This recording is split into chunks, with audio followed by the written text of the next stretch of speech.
Sierra de Historias, con Alberto Garín.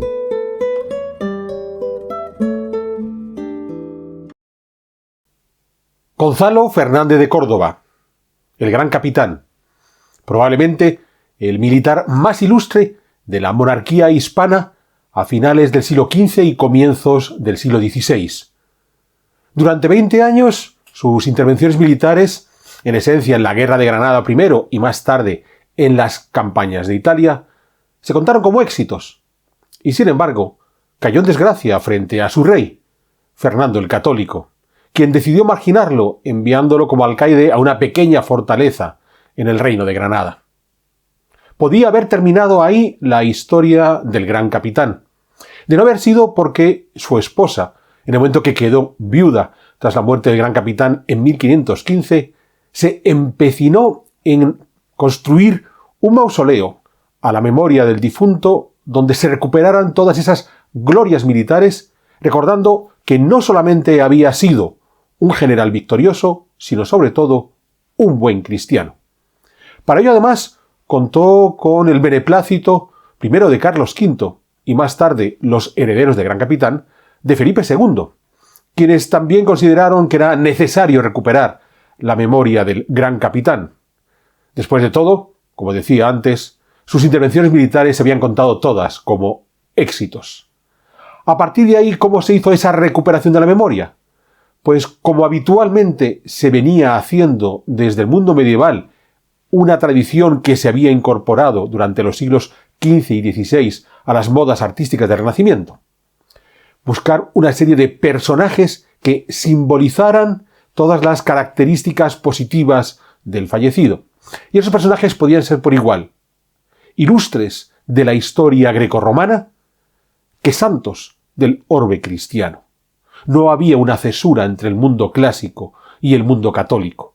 Y el mausoleo que fue levantado en memoria de Gonzalo Fernández de Córdoba, en Granada, en el monasterio de los Jerónimos, en su capilla mayor, es un buen ejemplo de cómo ese maridaje entre mundo clásico y mundo cristiano, que, insisto, viene desde la época medieval, alcanzó una de sus cuotas más excelsas en el ejemplo de la tumba de Gonzalo Fernández de Córdoba, el gran capitán.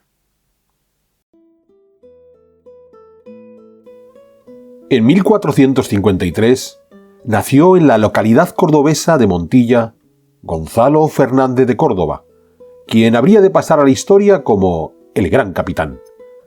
Gonzalo era hijo de Pedro Fernández de Aguilar, miembro de la alta nobleza andaluza y alcalde mayor de Córdoba, y de Elvira de Herrera, prima hermana de Juana Enríquez, la madre del rey Fernando el Católico, por lo que el gran capitán y el rey católico eran primos segundos.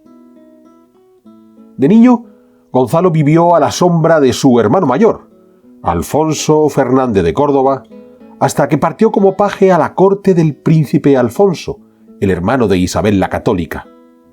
Pero tras la muerte del príncipe Alfonso en 1468, Gonzalo regresó con su familia a Córdoba. Con 23 años, en 1476, Gonzalo volvió a la corte, ahora al servicio de los reyes católicos, para los que combatió en la Guerra Civil Castellana contra Juana la Beltraneja, sobrina de la reina Isabel.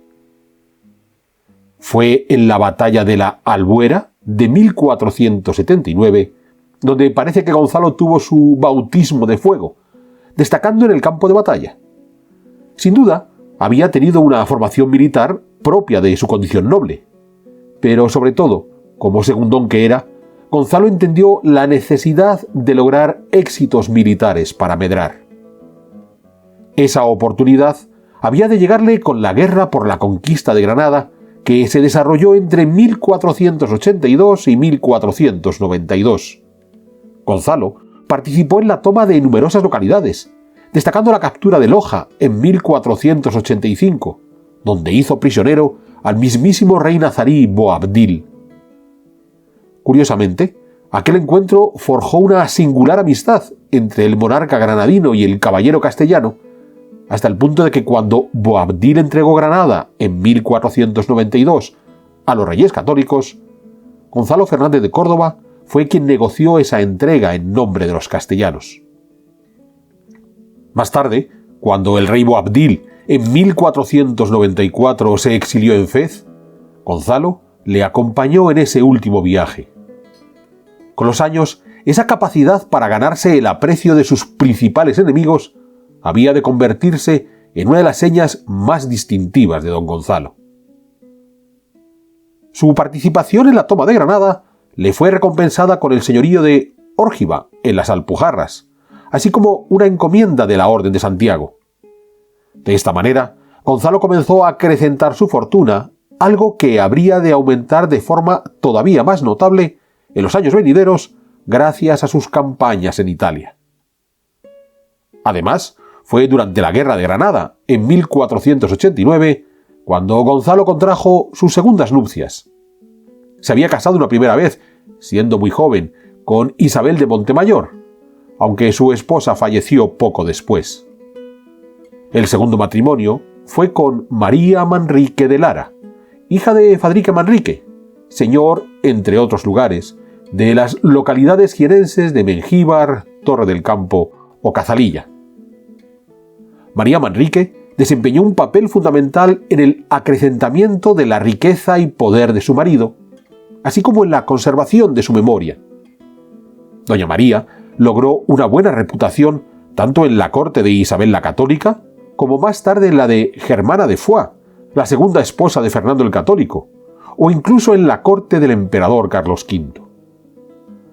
Sobre todo porque doña María acompañó a Gonzalo Fernández de Córdoba en todas las empresas en las que se embarcó, tanto en España como sobre todo en Italia, donde el gran capitán logró reunir la mayor parte de su patrimonio. Gonzalo llegó a Italia por primera vez en 1495. En aquel momento, el reino de Nápoles había caído en manos de Carlos VIII de Francia tras expulsar a la rama menor de los Trastámara, sobrinos de Fernando el Católico, que gobernaban allí. Hicimos una sierra de historias dedicada a este monarca francés. Fue entonces cuando Gonzalo Fernández de Córdoba se convirtió en el gran capitán, tras reorganizar sus ejércitos, base de los futuros tercios españoles, y conseguir expulsar a los franceses de Nápoles, reinstalando en el trono napolitano a Federico I, sobrino del rey católico. Esta primera campaña italiana terminó en 1498. El gran capitán fue abundantemente recompensado, tanto por el rey de Nápoles como por el propio Papa Alejandro VI Borgia, por sus acciones militares.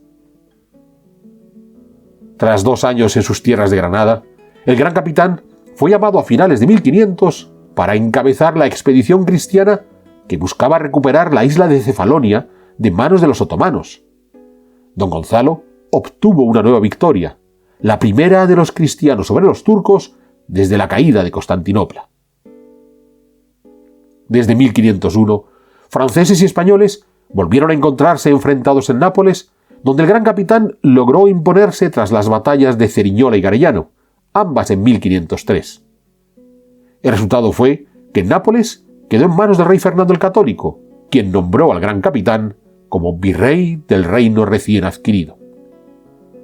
Además, don Gonzalo recibió varios títulos, incluidos los de duque de Sesa y de Terranova. Su esposa, María Manrique, viajó entonces desde sus dominios en Andalucía a Nápoles para apoyar a su marido. Sin embargo, en 1507, el gran capitán participó en la reunión entre Fernando el Católico y Luis XII de Francia, donde el monarca francés se mostró especialmente afectuoso con don Gonzalo, recordemos, quien había sido su peor enemigo. El rey español, temiendo una traición por parte de su vasallo, destituyó al gran capitán como virrey y le ordenó regresar a España. Don Gonzalo ya no volvió nunca más a Italia, constreñido a ejercer el puesto de alcalde de Loja, esa localidad granadina en el Valle del Genil que él mismo había conquistado años atrás. Allí estableció una pequeña corte hasta donde le llegaba la correspondencia que le enviaban desde toda la cristiandad occidental, incluido el interés demostrado por el Papa Julio II de que liderase el gran capitán la Liga de Cambrai, algo que aún intentó hacer don Gonzalo en 1510. Pero ninguna de sus iniciativas logró vencer los recelos de Fernando el Católico. Es más, en agosto de 1515, el gran capitán, sintiéndose enfermo, se trasladó desde Loja a Granada, un movimiento malentendido por el monarca, que llegó a plantearse detener a don Gonzalo. No ocurrió, pues el gran capitán falleció el 2 de diciembre de ese año de 1515. Como heredera quedaba su hija Elvira, quien en 1516 se casó con su primo Luis Fernández de Córdoba, hijo del conde de Cabra y hombre muy cercano a Carlos V. Con ese matrimonio, la familia del gran capitán no solo logró saldar las deudas del fallecido, gracias a las arras recibidas por doña Elvira, sino que además volvió a ganarse el favor del monarca, de Carlos V. Es más, en 1520, doña Elvira y su esposo partieron a Nápoles para hacerse cargo de sus posesiones en aquel reino, reencontrándose con los viejos amigos del gran capitán. Poco después, en 1522, Luis Fernández de Córdoba fue nombrado embajador del emperador frente al Papa, lo que provocó el traslado de este a Roma, mientras su esposa doña Elvira y sus hijos permanecían en sus propiedades napolitanas. Fue entonces cuando la viuda del gran capitán y madre de doña Elvira, María Manrique de Lara, solicitó al emperador permiso para adecuar la sepultura de don Gonzalo en la capilla mayor de la iglesia del monasterio de los Jerónimos de Granada, que se estaba concluyendo en ese momento, un deseo que habían tenido los Fernández de Córdoba desde hacía años. El emperador dio su venia el 25 de marzo de 1523. Pero las obras de esa capilla mayor no se iniciaron de inmediato. Es más, en septiembre de 1524, María Manrique hubo de viajar a Italia. Su hija Elvira había fallecido, y doña María tuvo que hacerse cargo de sus nietos, con los que se trasladó a Roma, junto al padre de los niños, Luis Fernández de Córdoba. Fue en esa estancia romana cuando terminó de asentarse el proyecto del mausoleo para el gran capitán, siguiendo las modas romanas. En agosto de 1525, María Manrique se trasladó con sus nietos de vuelta a Granada, y de inmediato dio comienzo a las obras de la tumba de su marido, bajo la dirección de Jacopo Florentino. Jacopo Florentino había nacido en Florencia en 1476, formándose como pintor junto a Domenico Ghirlandaio. Entre 1492 y 1494 hizo un primer viaje a Roma para trabajar en el equipo del Pinturicchio, que estaba decorando los apartamentos Borgia. Regresó a Roma hacia 1510, colaborando con Miguel Ángel en las pinturas de las bóvedas de la Capilla Sistina. Para 1520, Jacopo Florentino ya había llegado a España, en concreto a Granada, donde probó fortuna en la corte de Luis Hurtado de Mendoza, marqués de Mondéjar, alcaide de la Alhambra y gran promotor del arte renacentista en su capitanía granadina. Cuando María Manrique de Lara regresó a Granada en 1525, con la idea de hacer el sepulcro del gran capitán en los Jerónimos, siguiendo las modas romanas, el mejor maestro para llevar a cabo ese proyecto era Jacopo Florentino, dado que, como acabamos de señalar, se había formado en ese estilo renacentista. Sin embargo, la relación artística entre Florentino y María Manrique duró poco, pues si bien la viuda del gran capitán le solicitó que estableciera el diseño definitivo de la capilla funeraria a finales de 1525, a partir de las ideas que doña María traía de Roma, Florentino no tuvo ocasión más que de dejar algunos esbozos, pues murió a comienzos de 1526. De modo que las obras quedaron interrumpidas casi antes de empezar, a lo que se añadió un nuevo contratiempo, pues María Manrique falleció en junio de 1527. Con todo, en su testamento, doña María había dejado órdenes precisas y dineros para que la capilla funeraria de los Jerónimos se llevara a cabo, y tras ello, sus restos y los de su esposo, el gran capitán, fueran trasladados allí. El trabajo fue retomado a partir de 1528 por Diego de Siloé, que intervino allí hasta 1543, compaginando su labor en los Jerónimos con su intervención en la catedral granadina. Diego de Siloé había nacido en Burgos en 1495, hijo de Gil de Siloé, notable escultor de origen borgoñón, que llegó a la corona de Castilla en una de las tantas oleadas de artistas del Ducado de Borgoña que fueron acudiendo a España a lo largo del siglo XV. Hicimos varias sierras de historias al respecto. Diego, siguiendo los pasos de su padre Gil, se formó en las maneras propias del arte borgoñón bajo medieval, esas maneras góticas muy recargadas. Pero hacia 1517 viajó junto a Bartolomé Ordóñez a Italia, atraídos por el arte renacentista, llegando a establecerse y trabajar en Nápoles. En 1519, Diego de Siloé ya había regresado a Burgos, donde estuvo trabajando hasta 1528, combinando en sus obras las tradiciones tardogóticas con las novedades renacentistas que había aprendido en Italia. En ese año de 1528, Diego de Siloé fue llamado a Granada por el arzobispo Fray Pedro Ramírez de Alba, probablemente aconsejado por Antonio de Rojas Manrique, obispo de Burgos y antiguo arzobispo de Granada. Fray Pedro Ramírez de Alba le encargó a Diego de Siloé las obras de la catedral granadina y también le recomendó para la reforma de los Jerónimos, convento del que el propio Fray Pedro había sido su prior hasta convertirse en arzobispo en 1526. El monasterio de los Jerónimos de Granada había comenzado a construirse en 1504, siendo la traza de la iglesia de Enrique Egas, otro de esos arquitectos formados en las tradiciones tardogóticas borgoñonas, algo que se evidencia en el templo, de planta de cruz latina, de 3 naves, la central más amplia que las laterales, constituidas por una sucesión de capillas. El alzado de la nave central está constituido por arcos formeros apuntados, en 4 tramos sucesivos, cubiertos por bóvedas de crucería muy ornamentadas. En definitiva, el repertorio propio de esas modas tardogóticas.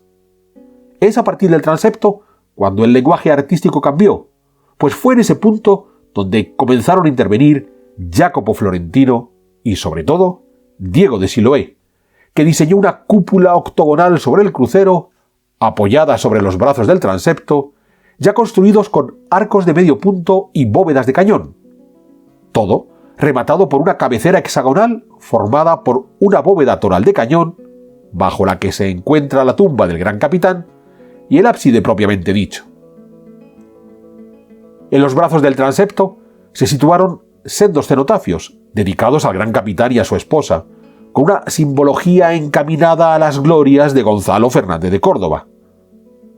Además, en las bóvedas de cañón del transepto y en la toral de la cabecera, en sus casetones, se continuó ese programa iconográfico laudatorio del gran capitán. Todo el conjunto se completó con la construcción del retablo mayor, a iniciativa del tercer duque de Sesa, nieto del gran capitán, y que se llamaba como el abuelo, Gonzalo Fernández de Córdoba. Este otro Gonzalo tuvo gran predicamento en la corte de Felipe II en su juventud, y aunque en algún momento se vio distanciado del rey, recuperó su preeminencia al ser uno de los oficiales clave en la Guerra de las Alpujarras, acontecida entre 1568 y 1571. Es decir, justo cuando el tercer duque de Sesa quiso completar el panteón de su abuelo, quizás buscando la bendición del espíritu de éste ante el reto militar que enfrentaba el nieto. El retablo comenzó a levantarse a partir de 1570, con unas trazas iniciales dadas por Juan de Aragón y Diego Pesquera, que fueron siendo modificadas al tiempo que llegaban los diferentes escultores que trabajaron en ese retablo: Diego de Navas, Bernabé de Gaviria, Pablo de Rojas y su joven discípulo, Martínez Montañés. Es importante entender que solo al terminar la construcción del retablo se concluyó todo el programa iconográfico laudatorio del gran capitán. Vamos a ver que una parte de ese programa está dedicado a figuras de la mitología clásica, y son muchos los estudiosos que solo se han centrado en esa parte, tratando de ofrecer una visión renacentista, humanista, laica del panteón. Nada más lejos de la realidad. La capilla mayor de los Jerónimos, como mausoleo monumental del gran capitán, sigue las pautas propias de la Edad Media y el Renacimiento, sin cesura entre esas etapas, de enaltecer las virtudes del fallecido mediante el uso de personajes grecorromanos y de santos cristianos. No eran compartimentos estancos. El cristianismo se había fusionado al mundo clásico desde la época medieval. Porque lo realmente llamativo no es ese maridaje de historia clásica y santoral cristiano, sino el empeño demostrado por doña María Manrique de reivindicar la figura de su esposo, el gran capitán. No fue posible mientras vivió Fernando el Católico, pero desde el momento que la familia Fernández de Córdoba recuperó el favor real con Carlos V, ese empeño de evocar la grandeza del gran capitán fue algo impulsado tanto por su familia como por el propio emperador. Cuando Carlos V celebró su luna de miel con la emperatriz Isabel en Granada en 1526, tuvo ocasión de conocer en detalle las hazañas del gran capitán, para lo que contó con el relato que elaboró ese año Hernán Pérez del Pulgar. Recordemos que el emperador desde su infancia había soñado con convertirse en el modelo del perfecto caballero cristiano. Incluso hicimos una sierra de historias al respecto. Las heroicidades del gran capitán le encajaban a Carlos V en ese modelo del buen caballero. De ahí que no solo no se opuso a la intención de María Manrique de Lara de cantar las glorias de su difunto esposo, sino que le incentivó a ello. Para entender ese programa iconográfico laudatorio del gran capitán, hemos de analizar la capilla mayor y el transepto de la iglesia en su conjunto, una obra que tardó en terminarse más de 7 décadas, pues arrancó, como hemos visto, en 1525 y no se concluyó hasta finales del siglo XVI. Es más, hemos de comenzar por el final, que fue el retablo mayor. Un retablo con un gran cuerpo central de 5 calles y 5 niveles sobre la predela, con 2 alas, que tienen a su vez 2 calles y 4 niveles. Es decir, un retablo de unas dimensiones y una composición realmente notables. Al pie del mismo, arrodillados como orantes, a la izquierda está la imagen del gran capitán y a la derecha su esposa María Manrique. Por delante, en el retablo, el ciclo cristológico de la Natividad a la Crucifixión, con San Jerónimo en medio como patrón del monasterio, e intercalados los numerosos santos y santas protectores de los Fernández de Córdoba, una abundancia sagrada que, más que hablar de las devociones propias de la familia del gran capitán, cuentan los símbolos que se encerraban en esas devociones. Pensemos en Santa Bárbara, que además de encontrarse en el altar, también aparece en la bóveda toral de la capilla y en uno de los transeptos, algo que no ha de sorprendernos, dado que es patrona de los artilleros, un cuerpo por el que tuvo un especial interés el gran capitán, al tiempo de haber sido una mujer de gran virtud. Por delante del retablo, y dando acceso al presbiterio, tenemos la bóveda toral, donde volvemos a encontrar un amplio repertorio del santoral cristiano. Junto a la ya mencionada Santa Bárbara aparecen Santa Catalina, María Magdalena, Santa Lucía, Santa Paula y Santa Eustoquia, además de San Francisco y San Pedro Mártir, junto a santos guerreros como San Jorge, San Martín, San Eustoquio o San Sebastián. Esta duplicidad de santos y santas no fue gratuita. María Manrique aprovechó la decoración de la capilla funeraria para loar no solo a su marido, sino a sí misma, combinando los referentes masculinos militares con mujeres virtuosas. Ese ejercicio volvió a repetirlo en los brazos del transepto. En el brazo norte, Jacopo Florentino diseñó un gran cenotafio de 2 niveles. En el superior, una serliana, es decir, un vano abovedado entre 2 vanos adintelados, en el que se encontraba el escudo de los Fernández de Córdoba, con sendos soldados escoltándolo a cada lado. Por encima, 2 de las virtudes. Y en la bóveda, ya obra de Siloé, una selección de grandes personajes de los tiempos clásicos, vinculados con el mundo de la guerra. Homero, Escipión, Mario, Cicerón, Julio César, Pompeyo, Marco Claudio Marcelo, general victorioso sobre los cartagineses, o Aníbal. Como decíamos antes, aunque son numerosos los autores que ante esta selección de personajes del mundo grecorromano consideran que estamos ante un claro ejemplo de un programa humanista, en realidad, varias de las figuras enumeradas eran habituales en la literatura medieval, en especial Julio César, Escipión o Aníbal, cada vez que se querían cantar las habilidades de un buen guerrero. Por supuesto que durante los siglos XV y XVI estos listados de ilustres clásicos se pusieron aún más de moda, pero sin desvincularlos del orbe cristiano, como estamos viendo aquí en los Jerónimos, pues el gran capitán apelaba a los militares grecorromanos como inspiradores de su propio valor en la guerra, pero sin salirse de la moral cristiana. Esa supeditación a la moral cristiana es más evidente en el lado de doña María Manrique, el transepto sur, donde de nuevo había un cenotafio de 2 niveles, con el escudo familiar en la serliana superior custodiado por 2 soldados, coronados por otras 2 virtudes, y por encima en la bóveda, de nuevo de Siloé, una nueva panoplia de personajes históricos, en esta ocasión honorables mujeres, todas ellas caracterizadas por tener personalidades fuertes y sacrificadas. Del mundo clásico se seleccionaron a la diosa Artemisa, a Penélope, la esposa de Ulises, a Hersilia, la esposa de Rómulo, y la sacrificada Alcestis, esposa del rey griego Admeto. Del relato bíblico, las figuras elegidas fueron la profetisa Débora, Esther, que casada con el rey persa Jerjes logró salvar a su pueblo de un ataque, precisamente de los persas, Judith, que consiguió frenar a los asirios, y Abigail, una de las esposas del rey David, que supo cómo refrenar los impulsos vengativos de éste. Al mezclar el mundo clásico y el mundo hebreo bíblico, quedaba claro que para los artistas de los Jerónimos eran una realidad indivisible, una vez más, tal como había venido sucediendo desde la Edad Media. Porque, como señalábamos antes, lo realmente interesante es cómo María Manrique supo ponerse no en un plano de igualdad con su difunto esposo, pero sí demostrar que ella, como mujer, reunía una serie de cualidades que complementaban las del gran capitán. Los héroes y santos guerreros necesitaban el apoyo de las santas virtuosas y las mujeres con carácter, pero que sabían sacrificarse.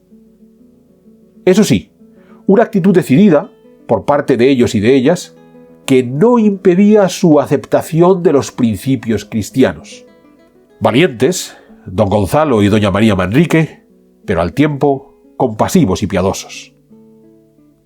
Finalmente, no podemos dejar de señalar la propia dimensión de esta capilla mayor de los Jerónimos, convertida en un monumental mausoleo del gran capitán. Cierto que utilizado por otros miembros de su familia, pero donde el protagonismo de Gonzalo Fernández de Córdoba es indudable. Considerando que don Gonzalo había caído en desgracia frente a su rey Fernando el Católico, podía no haberse dado esta obra.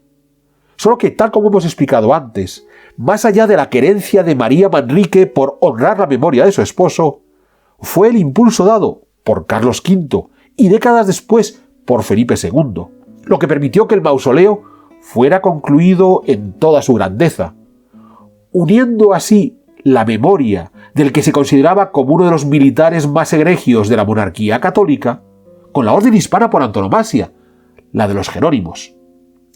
De esta manera, los reyes Habsburgo subsanaron el rechazo de Fernando el Católico, mostraron su respeto hacia el gran capitán como símbolo del buen militar y súbdito ejemplar, y todo dentro de la misma órbita religiosa de esos monarcas.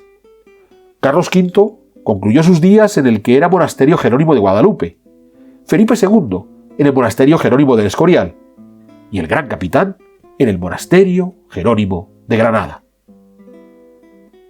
Un monasterio que aún habría de protagonizar otros 2 momentos de alto interés histórico. Por un lado, la rica decoración pictórica con la que se cubrieron los muros y las bóvedas, obra del taller de Juan Medina, realizada entre 1723 y 1735, que ya no se entronca con la muy interesante iconografía católica del siglo XVIII. Por otro, las pérdidas artísticas sufridas por el monasterio, tanto durante la invasión napoleónica como en la desamortización posterior, quizás más dañina que las tropelías francesas. ¿Acaso hayamos de regresar a Granada para hablar de estos dos temas? Pero eso ya sería materia de otra sierra de historias.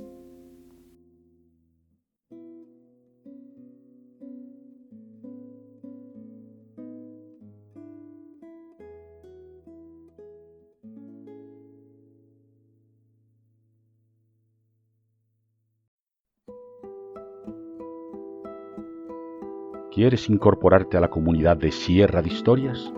Pulsa el botón Unirme, apóyanos con tu contribución y conviértete en miembro de nuestro canal.